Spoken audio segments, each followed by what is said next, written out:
Good morning. This will be a little video about the barley. I feel we have a lot to talk about. And, I was thinking starting into this video how sad it is for me that people just come by and they want to know, is the barley a bee? What's the barley doing? Have you, just those little quips to demand information without caring about the process. What I do with the barley is I like to tell people exactly what it looks like, exactly what to expect, exactly what I'm seeing. What I am saying to you is I want you to care about the process that the barley goes through, about the earth here in Israel. I'm trying to connect you with what I see because it does belong to you. If you're a believer in Yeshua, then you're grafted into the Commonwealth of Israel. End of story. This is Israel. Barley and the 7 species that make up the calendar grow in Israel. Therefore, since this is your spiritual home and you're not here, the best that I can do is try to connect you emotionally and paint you and show you pictures of what's happening as we approach the beginning of the year. I think you need to be able to answer for your faith. And so we're going to do this, even though I know that a lot of the people that show up at this time of the year just demanding information don't really care. They just want information so they can make a plan. So, on to the barley. Um, there's not been a change really in the barley for quite a while because I haven't looked at the numbers, but just from what I have experienced by living here, I believe we have had significantly more rain at the end of the rainy season than we did at the beginning of the rainy season. And what I've witnessed that it caused this year was it caused the barley to come out early when we had the first significant rain. And then during those about 3 to 4 weeks, when the rain ceased, then everything went dormant. Everything used whatever moisture it had just to hang on. And in some cases, in my area especially, I have seen where the grasses that came up didn't make it. They didn't hang on. They turned brown. So that long stretch truly affected the development of the barley. Now still in grass, the rains have returned and it has been very cold and very wet. So I'm trying to paint you a story. I'm trying to give you understanding. The earth in Israel is mostly rocky, even under the domestic fields that look like they're not rocky. They have new topsoil, but as soon as they scrape back that topsoil to build a new housing addition, it's apparent what a rocky field that would be if they hadn't made those years of topsoil. So the earth in Israel is clay and rock, clay and rock. Even under the domestic fields, there's probably about 4 to 5 inches of topsoil. And then you get down to the clay and rock. That's important because clay holds moisture for a very long time. And it is probably why, for the 4 weeks we did not get rain, that any of the barley survived at all. So now we have had really, without going back and looking at my dates, pretty close to a month of regular heavy rain. Guess what the barley is doing that had not yet put on fruiting heads? Right now, the barley is still growing very, like behind me, very tall grass because there's rain. That is the condition that I'm seeing. I have done unusual things this year because of the way the weather has been at the end of the year. I will say in the years that I have been here, it has not been usual to have heavy rains at the end. It's usual to have heavy rains at the beginning of the rainy season. And so, because we're talking about getting into fields that in 4 or 5 steps, your feet, each foot weighs about 10 pounds because of the glom that hangs onto it, or because when you step out, our clay is literally like ice once it's wet. I've done it. I've done it. Okay, so I'm talking about what I know. Once it's wet, it feels like ice, and your feet are very unstable. Makes it very hard to inspect and do things that need to be done. So this year, I've done the unusual. I have traveled the trains. I have traveled them all over Israel just to look at the land to see how it's developing because I need to get into the wild areas. Well, luckily, our train system doesn't always run right along the road, and it's far enough away from the road that you can really see in that no man's land between the villages and the bypass where there's a lot of open or domestic fields and little wild spaces in between. So having done that, I can tell you, I believe I have found the earliest part of Israel this year. Um, it would be where the weather told us, and I found this out coincidentally, it's where the weather told us that we had early on 80% of the rain um, when the rest of the nation had suffered so severely. And that would be south of Haifa, north of Hadera, and a little east. There's a line that went through there, through that area, that I actually have found some barley out of the blade with its fruiting head. I need to go back and investigate that more as time gets closer. But for the rest of the nation, the general condition that I am witnessing and witnessing to you is that there are no fruiting heads on the barley. Found some roadside barley not far from the Jordan Valley checkpoint. I'm well aware of that area. I don't think there was no photos this year again that I didn't teach him where to look, and this area was one of them. That's a wild card, and I want to get into this. That's a wild card for me because I require more barley concentrated. I require to be able to put the sickle into the grains and cut a complete omer of barley. And an omer of barley is actually going to be quite a bit of area. We'll get into that here in a minute. So that's what I require. Now, doesn't require that. What they don't have, in my opinion, they don't have a clear roadmap other than just somewhere to be able to take a bunch of barley and end up with an omer. And I say that because we went through this last year. The area where he declared an omer, at the time he declared it, was only 50%. And that's not a realistic critical thinking plan, because if we're talking about not replicating what would be, but what would have been, but understanding what would have been, there's no farmer in Israel that would throw away 50% of his crops that was meant to feed his family in order to take an omer. You're talking about destroying as much barley that would feed your family as you would be collecting to create that omer. And Elohim, that would be a curse. Elohim would not curse you to make you get the omer of barley in time for wave sheaf, by cursing you by causing you to lose 50% of your grains, even if that wasn't your entire area that you were growing barley. That's a curse. That's not a blessing.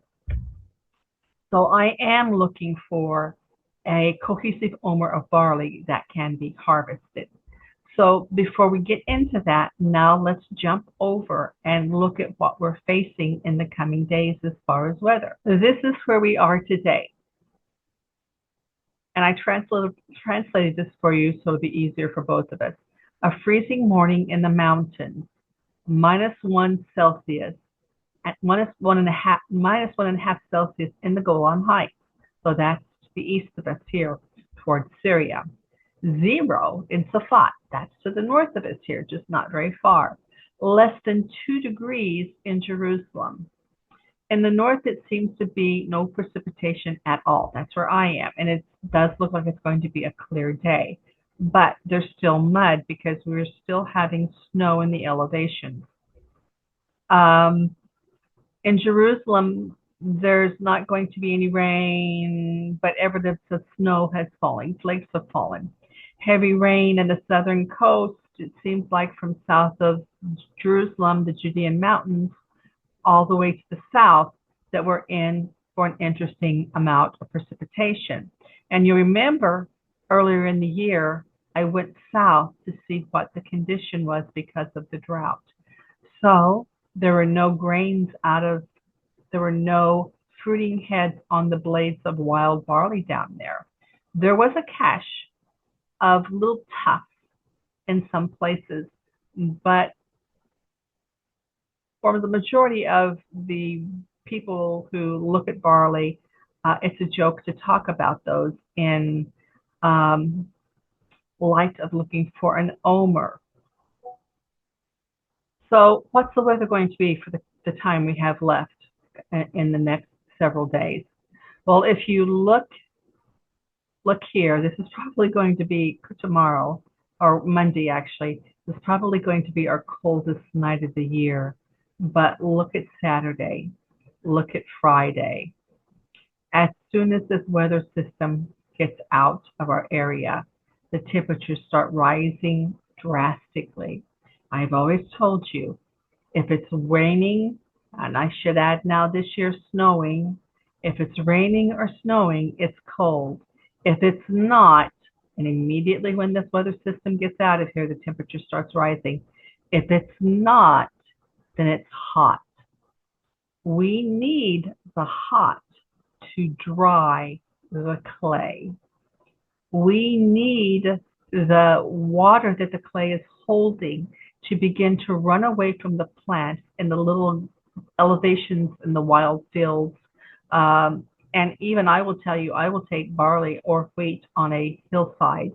It is a fable that the Jewish person who inherited land and inherited what he inherited wouldn't have grown wheat or barley in it if there were elevations or slants or that's a fable. That's a fable. You had to feed your family. So we need this warm, as it were, because with the warm comes the drying of the earth, and with that also comes the running away of the water from the little elevations. And you'll see, if you've noticed when you look across Israel in the barley inspections, that those higher areas always ripen first. So this is a good thing. I don't know, and I'm not going to guess what that's going to translate into in the short time we have left. Again, there is one location that I found early on that does have barley with fruiting heads. Um, there will be further investigation into that general area, and that looks like poking around on the back roads for a wild field that would represent an omer of barley. Have not been able to do that yet. It's a little hard to see in the rain as you're going down the road and looking for new areas. But if this weather holds as this is, it's going to be much easier. And so that is what we're looking at. That's what I'm seeing. The earth is beautiful and lush, and it's just the most beautiful color of dark emerald green you have ever seen. I just love this time of year, but it to this point has no areas that are showing signs of going into a fruiting head. Once that happens, that emerald green begins to diminish and it looks more like the grass behind me. It starts to pick up a little dullness because it's starting to reach the end of its cycle. I will give updates. If you want personal barley information, if you reach out to me with questions about personal barley information, I don't give that. Um, there's no time for that in this season. I will redirect you to places like YouTube, Facebook, where I put things up as they become available. Once we see barley with heads getting close to the correct condition, you will find I make a lot more updates. But making an update daily and saying there's no barley, folks, gets to be a little monotonous. You have to trust the process. I'm not a newbie. I don't slack on my job. I'm not irresponsible. Silence simply means there's nothing going on. Now, just to get everybody on the same page, I want to look how much land volume is needed to make up an omer of barley. Now, this is not to be a Nazi and go out and measure and make sure you've got an omer of barley, but this is to educate you, to give you a feeling of what and how much land an omer would take. So in Wikipedia, it tells us that an omer is about a gallon. I'm going to say a gallon. And then we look at this in everygoodgrain.com, and they tell us that 1 acre is generally 1.2 tons of barley. And then we look at another calculator and we learn that 1.4 tons, sorry, I think I said 1.2, but it is 1.2, 1.24, is 556 gallons. So this is an acre, 556 gallons, and an omer is a gallon. So 1 acre is 550 gallons.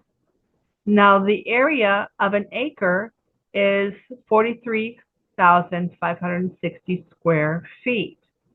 So we will divide that by 550 gallons because we only need 1 gallon to make an omer. And we find that 79 square feet is an omer. So if we are not taking something that is very close to 100% Aviv, and although we're not trying to replicate, we're not actually trying to go through the process of the first century time of bringing in the barley, we need to understand what it meant to them. Anything less than almost 100% Aviv in 79 square feet takes food out of the mouth of a family. So when I go look for barley, I'm looking for at least 80 square feet in a wild area of barley. And within that, there could be mustard, there could be thistles, there could be things in that field that would take up some of that area with things other than barley. And so I hope this helps you in your understanding when you hear people talk about having enough for an omer. It should represent at least 80 square feet of solid Aviv barley. Or if you're only going to take it at 50% and throw the rest away, 160 square feet. And this is for your education. I hope that you will watch the other inspectors as they do this and watch it with this knowledge that I literally am trying to give to you so that not so many of you people just want information, so that some of you people are actually looking at what is being shown and understand what is being shown from a very practical and scriptural point of view.